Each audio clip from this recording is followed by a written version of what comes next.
I, 37, took my wife, 33, on an 11th year anniversary cruise. We worked jobs that we thought were bearable, but not exactly thrilling, so this cruise was something we both really looked forward to. I wanted us to meet other people and socialize, because why not?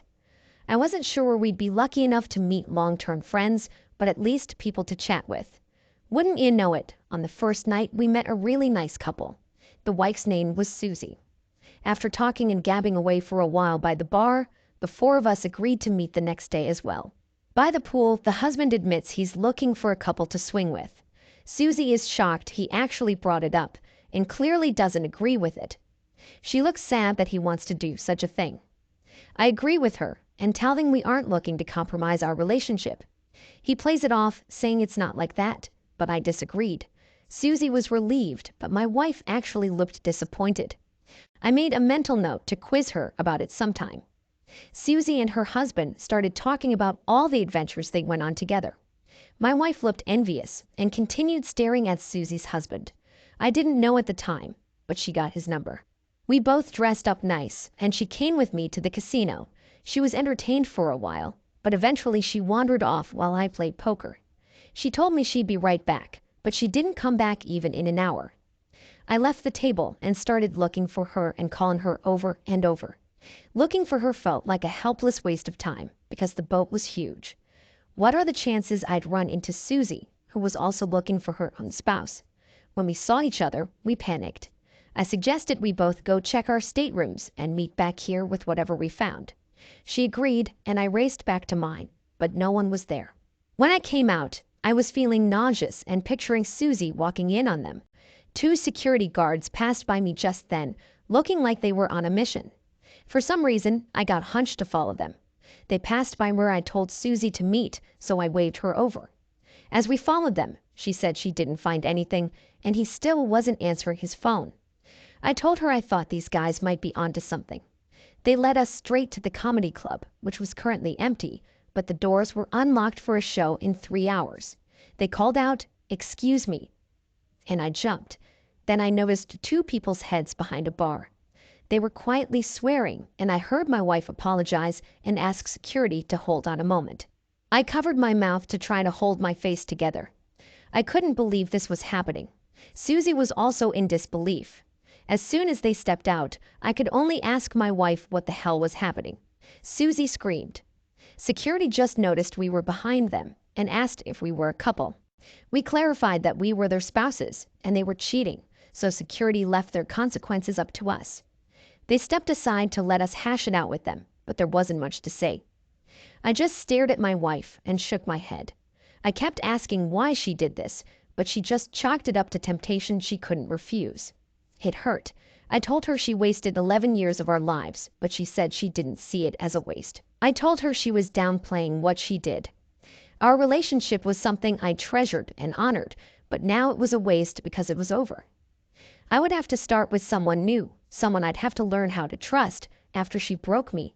She started crying, but her wailing of regret didn't start until I told security that I voted for option C, which was to have her forced off the cruise ship at whatever port was next.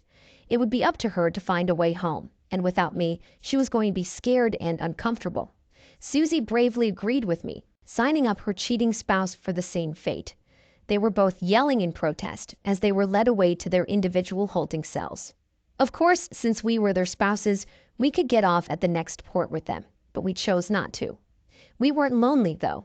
Before they were kicked off, we gave them their luggage and passports. They were absolutely miserable. AP was just mad and walked off without so much as a goodbye to his betrayed wife, and gave no indication that he intended to stay with my wife, either. My wife was on her knees, holding onto my legs. She hated traveling, which is why we weren't on a road trip. Now she had to figure out how to get back, which would include a plane flight, her worst phobia. She got home a month after me. She had sunburn and said she had to do questionable things to get back. Now she owes her uncle $400 as well. I said she was welcome to get her pile of belongings out of my yard. I pulled off a tarp, covering all her things that I pulled out of the house. I told her she was lucky I didn't sell it all. She couldn't believe I still went through with the divorce, so I told her this was her reality check. She was not expecting to lose me on our 11th wedding anniversary, but maybe that's because she didn't think through what might happen and what she might deserve. OP, I am so sorry your wife left you for another man on your anniversary cruise. She should have been thankful and appreciative toward you for being a faithful man and partner to her all those years. Instead, she completely ruins the very thing you two were celebrating. She had to be very inconsiderate and selfish. She must have been willing to lie to you after this, to keep what she'd done a secret. She didn't plan on losing you. She planned on secretly betraying you, and she almost got away with it. Thank goodness for security and cameras. I'm proud of you for choosing to have her kicked off the boat. There's no way you deserve to have to share a room with her on your anniversary after she cheated. She deserved to face the struggle and insecurity, and you deserved a better spouse. Anyways, let's now get into our second story for today. My wife went out with her 3 best friends for her 25th birthday. We were married for 2 years, together for 4. Everything about our relationship was amazing. Our chemistry and care for each other seemed like it would last forever. I trusted her to go to the concert without me because it was her friend's treat, and I didn't want to impose. It was a heavy metal band, and they did not anticipate the shocking event that would occur. As soon as the music began and the group was about to come out, the crowd made a mad stampede from the stage. Rows 1 to 5 were jumped over, and people were climbed over. My wife was separated from her friends involuntarily, like being caught in a wave. When it got to where there couldn't fit any more people, my wife was at risk of being seriously injured. One strong security guy just happened to be right beside her, noticed her struggle, and succeeded in pulling her over the rib-high fence. They both continued helping people escape the pressure until 10 entire minutes after that, when the fence fell. There were severe injuries, so the concert was canceled. I saw a broadcast about it on the news and tried calling my wife over and over, but she wouldn't answer. I was starting to assume the worst and called one of her friends. This girl was upset, but not hurt, and said they got separated. She hadn't seen her, which I didn't take for a good sign. By the time the concert would have normally been over, my wife walked in the door. She was happy and calm. Sensing this unexpected demeanor, I let her emotion take the lead in our conversation. She started by greeting me happily. She said she had a great time, and she appreciates me for trusting her to go out with her friends. I felt the hair stand up on my neck. She was thanking me for trusting her, but she was pretending the concert happened, and she loved it. I was speechless. I said she was welcome, and she only ever proved to me that she deserved my trust and love. She just smiled faintly and yawned. I was super uncertain about how to behave in front of her. I was glad she was alive, but now I suspected her of cheating on me and thinking she could get away with it. After she went to bed, I tried to check her phone, but it was locked down and sealed tight. No message previews or anything. I decided I needed to confront her, so I woke her up, hoping her grogginess and panic would help me catch her in her lies. I told her I knew what happened and that there was no concert because of the overly aggressive crowd. I followed that up by quickly demanding she tell me where she was all that time I tried calling her.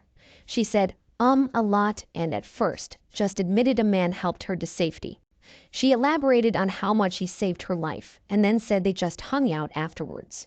I told her I wasn't an idiot and asked if he expected something extra special in exchange for saving her life. I saw her wheels turning, and after a moment, she worked up some fake tears and said he took advantage of her. I immediately said if that was true, she needed to give me her unlocked phone so I could search it and then call the police on AP. She turned red and said no. She said I didn't need to go that far. I asked in pretend shock why I shouldn't, if AP just did what she said. She reluctantly gave me her phone, unlocked. I was staring at her, so she didn't try to look at her newest message. I could tell she was holding her breath as I read. It was from someone programmed as Maddie, but based on the context, I could tell for sure that Maddie was a man, and my wife was a willing participant in what they did just a few hours earlier. I showed it to her and asked what excuse she had for it. She was stumped. She started real crying, and it was quite a difference. She changed tactics and started begging me to forgive her. I just laughed, and I verbally expressed my anger and disappointment. I said I wished I never met her, and she was a waste of time and space. I informed her that she didn't need to spread her legs just because he saved her. It was just luck and a genuine thank you. Maybe a gift card would have been fine, but now our relationship is over. She didn't have anything useful to say, and she wouldn't matter to me ever again, so I kicked her out around 2 a.m. She was cold, miserable, and desperate. Trying to avoid bringing her parents into it, she called AP. He did not want her to come back over, and to avoid the awkward reasoning of why, he hung up. I was laughing through the cracked window. She caved pretty quickly and called her parents. She didn't even have her own car, which meant AP gave her a ride home that night, and she counted on her father to come get her after I found out. He had to work at 5 a.m. and made her feel worse about not being able to patch things up with me for the night or ever. Little did he know she was about to become his dependent again for the next 2 years. I don't know what happened after that, but I was lucky to find a respectable woman that hasn't failed me yet. I'm thankful I didn't spend more time with my ex before this happened. OP, your wife was supposed to have a fun night with her friends, but when that became interrupted, she decided to cheat on you.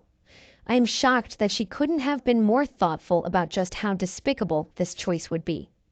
That man saving her did not make you less deserving of a moral and honest wife, and that's what she failed to consider. She only thought about herself and believed you would never find out. She deserved to be cold, miserable, and desperate because she dishonored the man she committed herself to. Warmth, happiness, and security are for the loyal, trustworthy wives.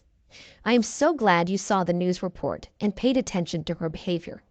You refused to forgive or keep her, and acted as an example for us all to follow when or if we are faced with an unfaithful spouse.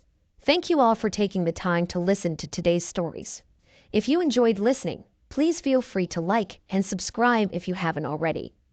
Also, comment below with your thoughts on what happened. Take care.